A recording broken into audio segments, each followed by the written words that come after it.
April 2018. He called first. That was the thing nobody talks about.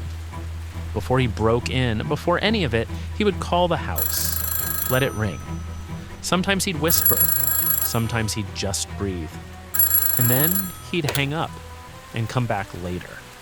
The ghost who left DNA, the Golden State Killer case, closed. April 2018. Between 1974 and 1986, a man police couldn't name terrorized the state of California. He struck in at least 12 counties. He committed over 50 sexual assaults. He murdered at least 13 people. And then he simply vanished. For more than 30 years, he was the most prolific, unidentified serial offender in American history. Police called him the Golden State Killer. His victims called him the thing that never went away. Then, in April 2018, investigators walked into a courtroom with a 72-year-old former police officer in handcuffs. And suddenly, 40 years of terror had a name. Today, we are breaking down how one of the longest cold cases in history was finally cracked, and why the weapon that solved it wasn't a fingerprint, a witness, or a tip.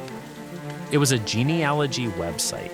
It started in Visalia in 1974, where a burglar nicknamed the Visalia Ransacker broke into over 100 homes, stealing nothing of value, moving objects around, leaving almost as if he was practicing.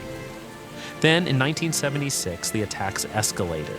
A man began breaking into homes in Sacramento's East area at night, binding couples, terrorizing them for hours. Police called him the East Area Rapist. Communities were paralyzed. Women slept with knives under their pillows. Men installed deadbolts and still didn't feel safe. By 1979, he had moved south. The assaults stopped, and the murders started. In Southern California, he became the original Night Stalker, breaking into homes, killing couples, different counties, different detectives. Nobody connected the dots until DNA testing in 2001 confirmed what investigators had long suspected. The East Area Rapist and the original Night Stalker were the same man. They gave him a single name, the Golden State Killer. And they still had no idea who he was. In 2013, a true crime writer named Michelle McNamara became obsessed with the case. She built her own database, corresponded with detectives, and coined the name the world would eventually use.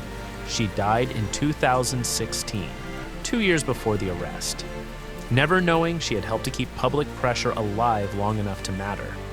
Her book, published posthumously, became a bestseller and pushed investigators to accelerate their search. By 2017, investigators had preserved DNA from crime scenes spanning 4 decades. What they didn't have was a match.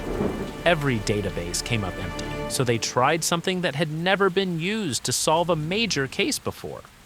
They uploaded the Golden State Killer's DNA to GED Match, a free public genealogy site where ordinary people share their DNA to find relatives. What came back wasn't the killer's profile. It was his distant cousins. And from there, investigators built a family tree, branch by branch, generation by generation, narrowing the circle until one name kept appearing in the right place at the right time. His name was Joseph James DeAngelo, 72 years old, former police officer. He lived in a quiet suburb of Sacramento, the same city where his first known attacks had occurred in 1976. He had a daughter, grandchildren, neighbors who described him as odd, private, occasionally volatile, but just another old man on the street. Nobody suspected a thing. Before making an arrest, investigators needed to confirm the DNA match. They couldn't compel him to give a sample, so they watched him and waited. And when DeAngelo discarded something outside his home, investigators retrieved it and sent it to the lab. The DNA came back. It was him. 44 years after his first known crime, the ghost finally had a face. In June 2020, Joseph James DeAngelo pleaded guilty to 13 counts of murder and admitted to the rapes and burglaries for which he had escaped justice for across 4 decades. Victim after victim stood and addressed him in court, many speaking publicly about what he had done to them for the very first time. He was sentenced to life in prison without the possibility of parole. He is still alive. He has never fully explained why. What broke this case wasn't a confession, a witness, or a lucky break. It was science applied with patience and a public genealogy database built for people searching for lost relatives. The Golden State Killer hid for 44 years behind a badge, a quiet life, and the simple fact that nobody was looking in the right direction. In the end, a handful of distant cousins who uploaded their DNA to trace their ancestry unknowingly drew the line that led straight to him.